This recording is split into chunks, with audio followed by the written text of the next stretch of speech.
والأدب الأجنبي سقفه عالي جدا، يمكنهم طرح أي شيء. هذا مقصد؟ هذا ليس طرح، هذا طرح خيال أوسع وقضايا أوسع. ما هي الحرية؟ ما هي الحريات التي تعنيها؟ أنا أسألك من بينها حريات فكرية أدبية يطرحها. أعطني أمثلة على هذه الحريات الفكرية والأدبية. هناك مجموعة من الأمثلة الحية. يعني أنت لا ترى بأن هذا الموضوع، يعني أنت ترى أم لا ترى بغض النظر عنه؟ لا أرى ذلك، سواء في الحريات النحوية أو الحريات الفكرية.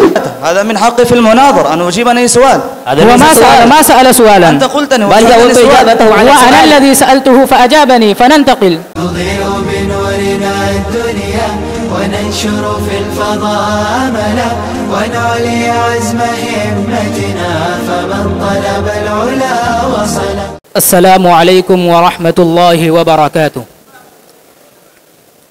أهلا بكم. لو كان للأدب صوت فهل سيكون عربيا بنبرة صحراء الحضارة والبلاغة، أم غربيا بنبرة التحليل النفسي والفلسفة التفكيكية والخيال اللامحدود؟ ثم لو كانت الرواية مدينة فهل ستسكن في حارات دمشق القديمة والقاهرة العريقة وبغداد الأصيلة والحجاز، أم بين شوارع لندن وباريس ونيويورك وموسكو؟ هل يحتاج الجيل القادم إلى جذور أعمق، أم يحتاجون إلى أجنحة أوسع للاطلاع؟ هل اللغة قيدا، أم هل الانفتاح ذوابا؟ هذا عنوان مناظرتنا. أهلا بكم في هذه المناظرة بمشاركة الأبطال المشاركين في المسابقة السنوية على صعيد النادي العربي.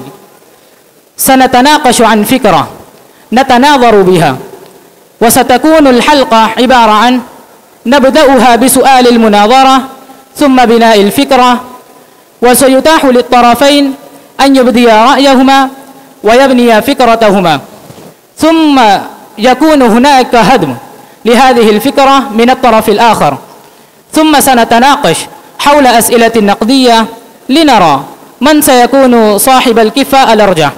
ربما لن يكون هناك كفة أرجح، فكلا الطرفين لا يسعيان للانتصار، إنما لوعي أكثر عمقا. نرحب بضيوف هذه الحلقة. السلام عليكم ورحمة الله وبركاته. وعليكم السلام ورحمة الله وبركاته. كيف حالكما؟ بخير والحمد لله. نعم يا عرفان، عرف نفسك. يا أهل الجود والكرم، يا أهل العرف والعظم، معكم التلميذ محمد عرفان، بطل في المسابقة السنوية على صعيد النادي العربي، محب للفكر والثقافة والنقاش. شكرا يا عرفان. نعم يا ذيشان، عرف نفسك. أنا محمد ذيشان، يشرفني أن أكون ممثل الأدب العربي لحيازتي على المركز الأول في هذه المسابقة السنوية للنادي العربي. وها أنا ذا أجلس أمام عرفان في هذا النقاش الثري الممتع إن شاء الله. يشرفني أن أكون جالسا بجوار قامة إعلامية مثل التلميذ. شكرا يا ذيشان. سؤال هذه المناظرة يا عرفان: لمن الأولوية وأكثر جودة وتأثيرا، للأدب العربي أم الأدب الغربي؟ الأدب الغربي بطبيعة الحال. نعم يا ذيشان، ماذا ترى؟ لمن الأولوية؟ الأدب العربي بالطبع. نعم، ما رأيك أن تبدأ ببناء فكرتك؟ تمام إن شاء الله. بسم الله الرحمن الرحيم، والحمد لله رب العالمين، والصلاة والسلام على خير خلق الله محمد وآله وصحبه أجمعين. أما بعد، أهلا بك عرفان في هذه المناظرة. أبدأ ببناء فكرتي وأقسمها وأنقطها في 4 نقاط، وهي: النقطة الأولى: الأدب العربي له أصالة وتاريخ وعمق. وهل تعلم يا عرفان أن الأدب العربي يمتد لأكثر من 15 قرن من العصر الجاهلية؟ ذلك يمنحه خبرة في التعامل، وذلك يمنحه عمق أكثر وزهو أكثر. وكما تعلم في هذه الفترة أبرز لنا الكثير من الأدباء والشعراء الذين تأثر بهم الأدباء الغربيون. وعلى سيرة الشعر أود إخبارك بأن الشعر العربي هو ديوان العربي الأكبر، وهو أعظم فن أدبي على وجه التاريخ، وأكثرهم تعقيدا، بحيث أننا لا نعرف أصلا ما هي أول قصيدة عربية. الثانية الثرى اللغوي والبلاغة.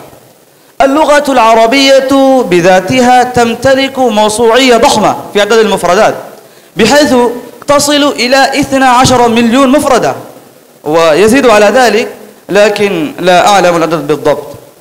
الثالثة التأثير العالمي والتاريخي. الرابعة التنوع في الأغراض والموضوعات.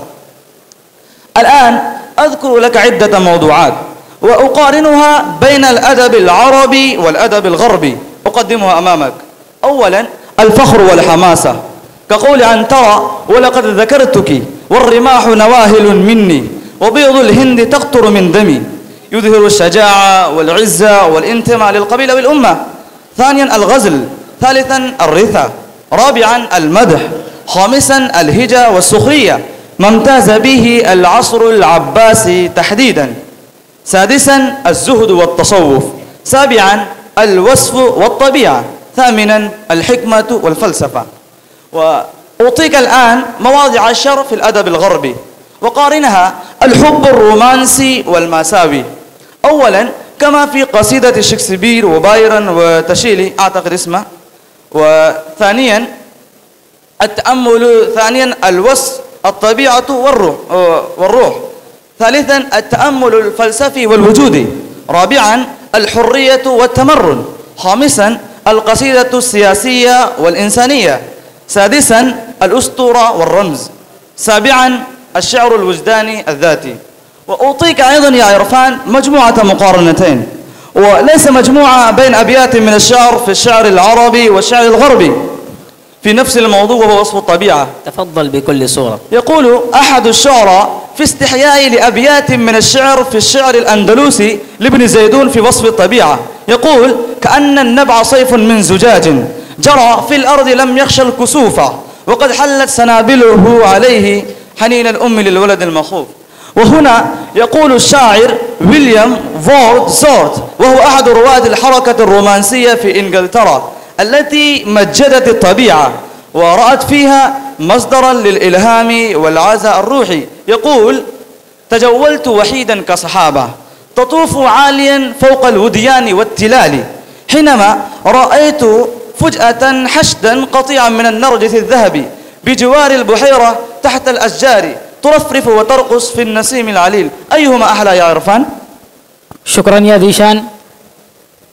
بنى فكرته بأمثلة وأعطانا آراءه، فماذا تقول أنت في بناء فكرتك؟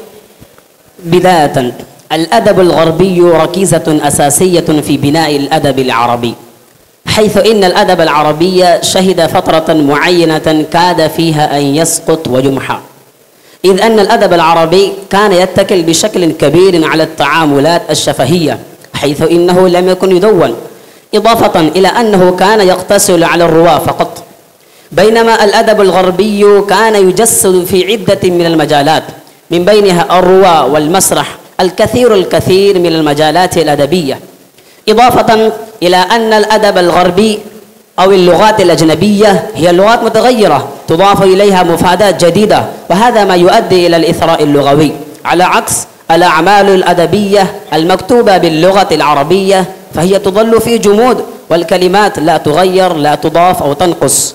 فالأدب الغربي يواكب التطور المجتمعي، وهذا ما يجعله حاضرا بقوة، إضافة إلى أن إقبال الشباب العربي على الكتب الأجنبية بلغ نسبة 78% في هذه السنة والسنة الفارطة.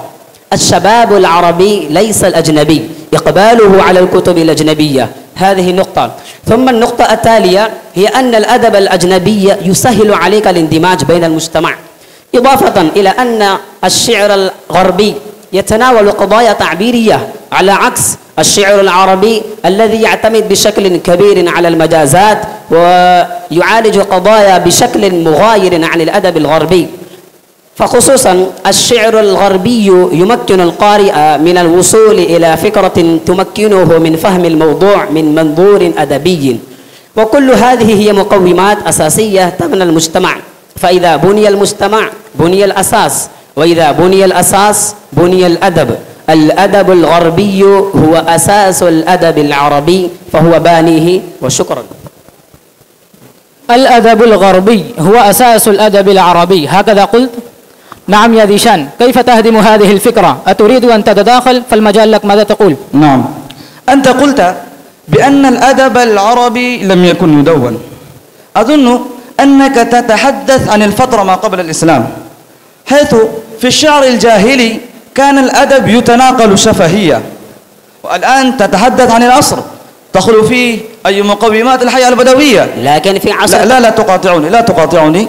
بعد عصر الإسلام بدأ العرب ذلك. العرب صحيح إنهم يتناقلون حديثهم شفهية، لكن ذلك ميزة، إنها ميزة حقا. نعم، أنا أريد أن أضع نقطة نظام هناك، لأن لا أرى بأن هذا الموضوع يثري الأولية لمن التدوين أم غير تدوين.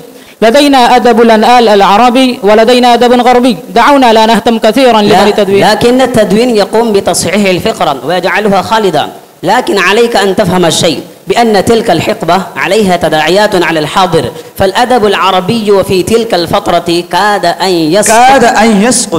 أن يسقط في فترة لم يتأسس فيها الأدب الغربي بعد، ولم يكن العرب يعرفوا مسمى اسمه أدب في الأساس. بالعكس، كانت حركات أدبية. اعلم يا ترى أن الأدب العربي هو أثرى أدب في العالم وأعقد أدب في العالم، لا يضاهيه أدب. لا تقنعني بأن هناك أدب يوازي الأدب العربي. أي أنك تتعصب تجاه فكرة معينة. لا أنا لا أتعصب لذلك، لكن هذا ما قلته بنفسك. يعني هناك أضع سؤال لك بكل صراحة وشفافية من جانب عرفان.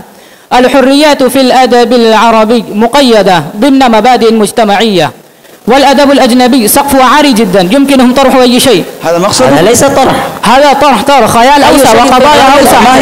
ما هي الحريات التي تعنيها؟ أنا أسألك من بينها حريات فكرية أدبية يطرحها. أعطني أمثلة على هذه الحريات الفكرية والأدبية. هناك مجموعة من الأمثلة الحية، حيث إن الأدب الغربي يمكن القارئ من مطالبات تمكنه من بلوغ حقوقه. يعني أنت لا ترى بأن هذا الموضوع، يعني أنت ترى أم لا ترى بغض النظر عنه؟ لا أرى ذلك، سواء في الحريات النحوية أو الحريات الفكرية. الشخص العربي يستطيع أن يعبر عن أفكاره، ولكن بلا تجاوز الخطوط الحمراء. نعم، لكن بعض التحفظات تحافظ على مجتمع متماسك بمبادئ قوية، وألا نذوب ذوبانا في الغرب. هذه التحفظات يمكنها أن تصلح المجتمع وأن تفسده، ونسبة إفساده أكبر من إصلاحه. فعندما تكون هناك مجموعة من التحفظات فيتم إلغاء مجموعة من الحقوق، وإلغاء هذه الحقوق يخلق لنا مشاكل عظيمة للغاية في وسطيات مجتمعية. هذا ما يؤدي إلى تفكك المجتمع. فإذا غابت الحقوق الكيفية والمعرفية والأدبية غاب أساس المجتمع، وإذا غاب أساس المجتمع غابت الكيفيات المعرفية. شكرا يا عرفان. ننتقل إلى ذيشان. أنا أعتذر. ننتقل إلى المرافعة الختامية. أود إجابته، هذا من حقي في المناظر أن أجيب عن أي سؤال. هو ما سأل سؤالا، أنت قلت أنه وأنا الذي سألته فأجابني. فننتقل. نعم. ما رأيك أن تتضمن مرافعتك الختامية الإجابة بالاقتضاب؟ سأبدأ بالمرافعات الختامية. نعم، ما رأيك أن نبدأ بالمرافعة الختامية؟ فليتفضل أخي الكريم، أنا الأقدم أمامك. نعم، أنا أبدأ بالمرافعات الختامية. أولا، الأدب العربي يضم بداخله الإطار الديني.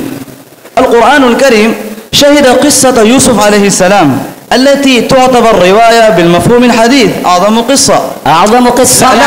هذه مرافعة، فدعه يكمل بدون مقاطعة. نعم، وأنت ذكرت أيضا وأسلفت أن الحريات معدومة في الأدب العربي،